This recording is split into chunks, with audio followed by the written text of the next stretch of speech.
নমস্কাৰ, মোৰ মৰমৰ ছাত্ৰ-ছাত্ৰীসকল। আশা কৰোঁ সকলোৰে খবৰ ভাল। তোমালোকৰ BA, BSc আৰু BCom যিসকল ষ্টুডেণ্ট আছা, সেইসকলৰ BA 6 চেমৰ তোমালোকৰ যিসকলৰ NEP বেটছ হয়, অৰ্থাৎ যিসকলে NEP বেটছৰ পৰা মোৰ ভিডিঅ'বিলাক চাই আছা, সেইসকল ষ্টুডেণ্টৰ বাবে হয়। তোমালোকৰ ফাইনেল এক্সামৰ ৰুটিনখন আহিছে। এতিয়া ৰুটিনখন তোমালোকে হয়তো কিছুমানে বুজি নাপাব পাৰা আৰু কোনখন ছাবজেক্ট কোনদিনা আছে সেইটো হয়তো গম নাপাব পাৰা। গতিকে এই ভিডিঅ'টোৰ জৰিয়তে মোৰ ৰুটিনখনত থকা প্ৰতিটো বিষয়ৰ কোনদিনা কোনখন কিতাপ থাকিব, কোনটো ছাবজেক্ট কোনদিনা থাকিব, মেজৰ মাইনৰ সকলো ছাবজেক্টসমূহ মই আলোচনা কৰিম। গতিকে ভিডিঅ'টো স্কিপ নকৰি সুন্দৰভাৱে তোমালোকে চাই যাবা।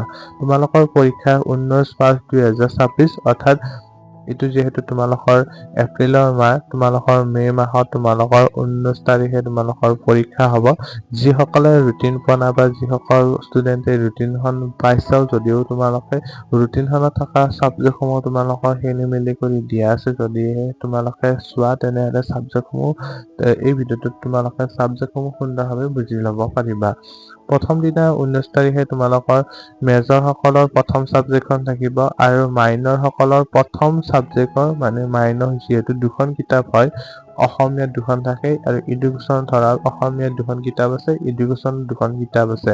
অসমীয়াৰ প্ৰথম কিতাপখন হ'ব তোমালোকৰ 19 তাৰিখে আৰু অসমীয়াৰ দ্বিতীয় কিতাপখন হ'ব তোমালোকৰ 21 তাৰিখে। তাৰপিছত এডুকেশ্যনৰ প্ৰথম কিতাপখন হ'ব তোমালোকৰ 23 তাৰিখে, এডুকেশ্যন দ্বিতীয় কিতাপখন হ'ব তোমালোকৰ 25 তাৰিখে। ঠিক তেনেদৰে মেজৰৰ প্ৰথম কিতাপখন হ'ব 19 তাৰিখে, তাৰপিছত দ্বিতীয় কিতাপখন হ'ব 21 তাৰিখে, তৃতীয় কিতাপখন হ'ব তোমালোকৰ 23 তাৰিখে আৰু শেষৰখন কিতাপ হ'ব তোমালোকৰ 25 তাৰিখে। অৰ্থাৎ তোমালোকৰ 19 তাৰিখে আৰম্ভ হ'ব, 25 তাৰিখে শেষ হ'ব।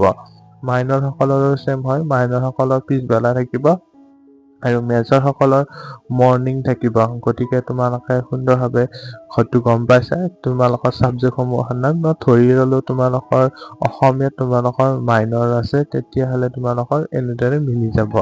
আৰু যিখন তোমালোকৰ VSc ছাবজেক্ট থাকিব, সেইখন ছাবজেক্ট তোমালোকৰ কলেজৰ পৰা পাতিব।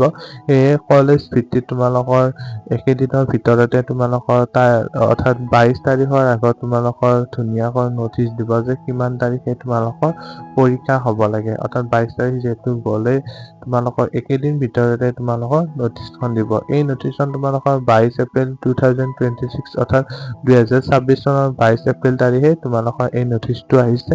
যিসকলে এই নটিচখন পোৱা নাই, অৰ্থাৎ ফাইনেল এক্সামৰ এই ৰুটিনখন পোৱা নাই, প্লিজ তোমালোকে মোক কমেণ্ট কৰিবা। মোৰ হোৱাটছএপৰ জৰিয়তে তোমালোকক ৰুটিনখন দিবলৈ চেষ্টা কৰিম। এই ৰুটিনখন সলনি নহয়, তোমালোকৰ এই ৰুটিনখনৰ মতে পৰীক্ষাবিলাক চলিব। গতিকে ৰুটিনখনত থকা প্ৰতিটো বিষয় আমি কোন তাৰিখে কোনটো বিষয় থাকিব সেই বিষয়ে আলোচনা কৰোঁ আৰু মেজৰ ষ্টুডেণ্টসকলৰ বাবেও এইটো ভিডিঅ' ভাল হয়। এতিয়া প্ৰথমতে ভিডিঅ'সমূহ আলোচনা কৰা। একেলগে তোমালোকৰ এটা কথা আলোচনা কৰিবলৈ বাকী ৰৈছিল। তোমালোকৰ BA BSc আলোচনা কৰিলোঁ, BComৰো তোমালোকৰ ৰেগুলাৰ NEP ষ্টুডেণ্টসকলৰ BComৰো পৰীক্ষা হ'ব। BComৰ মেজৰ মাইনৰ প্ৰতি কথা নাই, তোমালোকৰ যিহেতু গোটেইবিলাক ছাবজেক্টতে মেজৰে থাকে, গতিকে তোমালোকৰ 20 তাৰিখৰ পৰা আৰম্ভ হ'ব BComৰ পৰীক্ষাবিলাক আৰু BComৰ ছাবজেক্টবিলাক দিয়া আছে, কাৰণ BComৰ ছাবজেক্ট কমন ছাবজেক্ট হয়। তোমালোকৰ BComৰ যিদৰে আমাৰ BAত প্ৰত্যেকটো ছাবজেক্টে অসমীয়া, এডুকেশ্যন, পলিটিকেল এনেকুৱা বহুত ছাবজেক্ট থাকে, সেইকাৰণে ছাবজেক্টসমূহ দিয়া নাথাকে। কিন্তু BComৰ তোমালোকৰ ছাবজেক্ট বেছি নাথাকে, ক'ৰবাত 10খন মান থাকে, সেই তাৰে ভিতৰতে তোমালোকক সুন্দৰভাৱে দিয়া থাকে। হয়তো সকলোৱে বুজি পাইছা। BCom ষ্টুডেণ্টসকলৰ এইখন ৰুটিন ভাল লাগে, তোমালোকে চাব লাগিব। ইয়াত তোমালোকৰ BCMৰ তোমালোকৰ যিখন তোমালোকৰ আছে এখন প্ৰেক্টিকেল হ'ব তোমালোকৰ 100 নম্বৰৰ। এতিয়া মেজৰ 12 মেজৰৰ প্ৰথম কিতাপখন যিসকলৰ মেজৰ আছে, সেইসকল ষ্টুডেণ্টৰ মেজৰ ধৰা হ'ল অসমীয়াত আছে, তেনেহ'লে অসমীয়াৰ প্ৰথম কিতাপখন হ'ব তুলনামূলক ভাৰতীয় সাহিত্য। ঠিক তেনেদৰে তোমালোকৰ ইকনমিক্সৰ ক্ষেত্ৰত আছাম ইকনমিক্স হয়, এডুকেশ্যনৰ ক্ষেত্ৰত লিখা আছে। তাৰপিছত তোমালোকৰ হিষ্টৰীৰ ক্ষেত্ৰত হিষ্টৰী অফ আছাম, এই মানে কিতাপসমূহ চাই কিনে তোমালোকৰ ৰুটিনখন চাব লাগিব। অৰ্থাৎ তোমালোকৰ 19 তাৰিখে এইখিনি থাকিব, মানে 19 তাৰিখে তোমালোকৰ এইখিনি ছাবজেক্ট থাকিব। তাৰপিছত তোমালোকৰ ফিলচফি থাকিব, ছ'চিয়েল এণ্ড পলিটিকেল ফিলচফি। তাৰপিছত পলিটিকেল ছায়েন্সত থাকিব হিউমেন ৰাইট, ট্ৰেডিশ্যনেল এণ্ড ডেবিটছ, এইবিলাক থাকিব তোমালোকৰ 19 তাৰিখে। তাৰপিছত 19 তাৰিখ আছিল তোমালোকৰ এইখিনি গোটেইখিনি তোমালোকৰ 19 তাৰিখে থাকিব। BA ষ্টুডেণ্টসকলৰ বাবে হয় এইখিনি, BA ষ্টুডেণ্টৰ বাবে এইখিনি গোটেইখিনি থাকিব। আৰু এতিয়া আমি আগবাঢ়ো দ্বিতীয় কিতাপখনলৈকে। তোমালোকৰ দ্বিতীয় কিতাপখন যিখন তোমালোকৰ দ্বিতীয় কিতাপখন থাকিব মেজৰসকলৰ দ্বিতীয় কিতাপখন হ'ব অসমৰ আৰ্য ভিন্ন ভাষা, অৰ্থাৎ অসমৰ আৰ্য ভিন্ন ভাষা কিতাপখন হ'ব দ্বিতীয় কিতাপখন।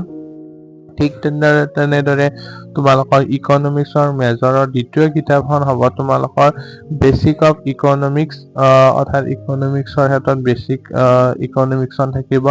এডুকেশ্যনৰ ক্ষেত্ৰত তোমালোকৰ এডুকেশ্যনেল ষ্টেটিষ্টিক্স এণ্ড প্ৰেক্টিকেল, অৰ্থাৎ ষ্টেটিষ্টিক্সৰ প্ৰেক্টিকেলসমূহ ইয়াত থাকিব, যিখন কিতাপ আছে তোমালোকৰ। ঠিক তেনেদৰে ইংলিছ আছে, হিষ্টৰী আছে, অৰ্থাৎ হিন্দী আছে, তোমালোকৰ মণিপুৰ যিসকলৰ থাকিব মণিপুৰ ছাবজেক্ট থাকিব। প্ৰতিখন বিষয়ে মানে বেলেগ বেলেগ হয়। আৰু যিহেতু মেজৰ 2, এইখন মেজৰ 2 নম্বৰ কিতাপ হয়।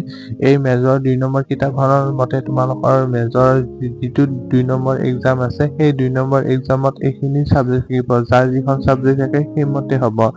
যিদৰে তোমালোকৰ তোমালোকৰ ফিলচফি অফ লেংগুৱেজ, অৰ্থাৎ ভাষা দৰ্শন থাকিব। ঠিক তেনেদৰে তোমালোকৰ BSc সকলৰো দিয়া আছে ইয়াত জিঅ'লজি কি থাকিব, এনেদৰে গোটেইখিনি দিয়া আছে।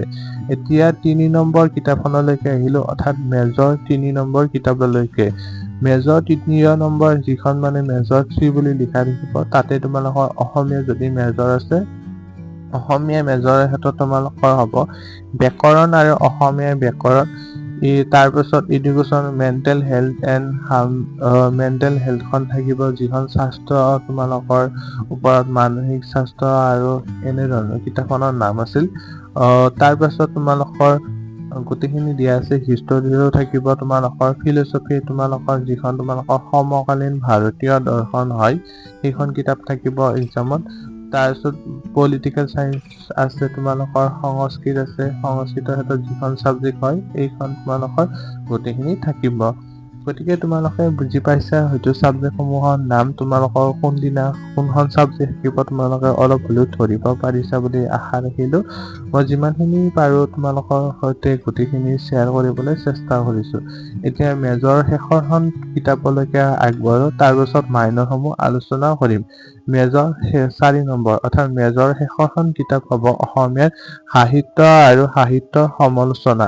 ঠিক তেনেদৰে তোমালোকৰ এডুকেশ্যন আছে, এডুকেশ্যন লিংগ অধ্যয়ন যিখন থাকিব, সেইখন কিতাপ তোমালোকৰ শেষৰখন কিতাপ হ'ব। ঠিক তেনেদৰে তোমালোকৰ বেলেগ বেলেগ ছাবজেক্টসমূহৰ নামো আছে। শেষৰখন, অৰ্থাৎ মেজৰৰ শেষৰখন, মেজৰ 4 বুলি ক'লে শেষৰখন কিতাপ বুলি বুজা যায়। গতিকে শেষৰখন কিতাপ হ'ব, এইবিলাক হ'ব। এডুকেশ্যনৰ ক্ষেত্ৰত মই ক'লোৱে, অসমীয়াৰ ক্ষেত্ৰত সাহিত্য আৰু সাহিত্য সমালোচনা অসমীয়াৰ ক্ষেত্ৰত। তাৰপাছত ইংলিছ আছে, তোমালোকৰ ইংলিছৰ ক্ষেত্ৰতো আছে, হিষ্টৰীৰ ক্ষেত্ৰত আছে, হিন্দীৰ ক্ষেত্ৰত আছে। তাৰপিছত ফিলচফিৰ ক্ষেত্ৰত তোমালোকৰ অস্তিত্ববাদখন হ'ব। তাৰপিছত পলিটিকেল ছায়েন্স আছে, তোমালোকৰ সংস্কৃত আছে, ছ'চিয়লজি আছে, যিসকলৰ ছ'চিয়লজি মেজৰ আছে, অৰ্থাৎ শেষৰখন পৰীক্ষা এইখন হ'ব। গতিকে তোমালোকে মেজৰৰ প্ৰথম, ছেকেণ্ড, থাৰ্ড, ফ'ৰ্থ পেপাৰসমূহ বুজি পাইছা বুলি আশা ৰাখিলোঁ। এতিয়া আমি আগবাঢ়ো মাইনৰসমূহলৈকে। মাইনৰৰ প্ৰথম পেপাৰখন হ'ব, অৰ্থাৎ মাইনৰ 1 মানে যিসকলৰ ধৰা হ'ল মই বুজাই দিছোঁ। তোমালোকৰ ধৰা হ'ল ৰুটিনখনত তোমালোকৰ আছে যে, অৰ্থাৎ এডমিশ্যনত তোমালোকৰ এডুকেশ্যনখন প্ৰথমতে আছে, সেইখন হৈছে প্ৰথম মাইনৰ পেপাৰ। যদি কিবা অসমীয়াখন প্ৰথমতে আছে তেনেহ'লে মাইনৰ 1 পেপাৰ, যদি এডুকেশ্যনখন ছেকেণ্ডতে আছে তেনে মাইনৰ 2 হ'ব। অসমীয়া ক্ষেত্ৰত তুলনামূলক ভাৰতীয় সাহিত্য, তাৰপাছত মানে মাইনৰ 1 হয়। হিষ্টৰীৰ ক্ষেত্ৰত হিষ্টৰী অফ আছাম, অৰ্থাৎ তোমালোকৰ সহজ ছাবজেক্টবিলাক মাইনৰ 1ত আছে। আৰু অলপ ক্ৰিটিকেল টাইপৰ পেপাৰসমূহ মাইনৰ 2 হয়। মানে মাইনৰ 1ৰ 2খন ছাবজেক্ট, মাইনৰ 2ৰ 2খন ছাবজেক্ট। তোমালোকে বস্তুটো বুজি পাইছে নে পোৱা নাই মই গম পোৱা নাই। মই যিমানখিনি পাৰোঁ বুজাই দিবলৈ চেষ্টা কৰিছোঁ। এতিয়া মাইনৰটো ফাৰ্ষ্ট পেপাৰ হ'ব তোমালোকৰ অসমৰ আৰ্য ভিন্ন ভাষা, মানে ছেকেণ্ড পেপাৰৰ ফাৰ্ষ্ট পেপাৰ, আৰু ছেকেণ্ড পেপাৰৰ ছেকেণ্ড পেপাৰখন তোমালোকৰ একেই হ'ব। অৰ্থাৎ তোমালোকৰ ইকনমিক্সৰ ক্ষেত্ৰত আছে, এডুকেশ্যনৰ ক্ষেত্ৰত আছে, তোমালোকৰ গোটেইখিনি ছাবজেক্টসমূহৰ নাম সুন্দৰভাৱে ইয়াত দিয়া আছে। অৰ্থাৎ মাইনৰটোৰ ফাৰ্ষ্ট পেপাৰ আৰু মাইনৰটোৰ ছেকেণ্ড পেপাৰ ইয়াত এনেদৰে দিয়া আছে গোটেইখিনি। ইকনমিক্স, ইংলিছ আছে, তোমালোকৰ হিষ্টৰী আছে, তাৰপিছত ফিলচফি আছে। ফিলচফিৰ ক্ষেত্ৰত তোমালোকৰ মাইনৰটো হ'ব তোমালোকৰ অস্তিত্ববাদ, তাৰপিছত তোমালোকৰ পলিটিকেল আছে, rule, local government, theory of practical এইখন শিকিব। গতিকে তোমালোকে গোটেইখিনি ৰুটিন বুজি পাইছা বুলি আশা ৰাখিলোঁ। ভিডিঅ'টো যদি ভাল লাগিছে লাইক, শ্বেয়াৰ আৰু কমেণ্ট কৰিবা।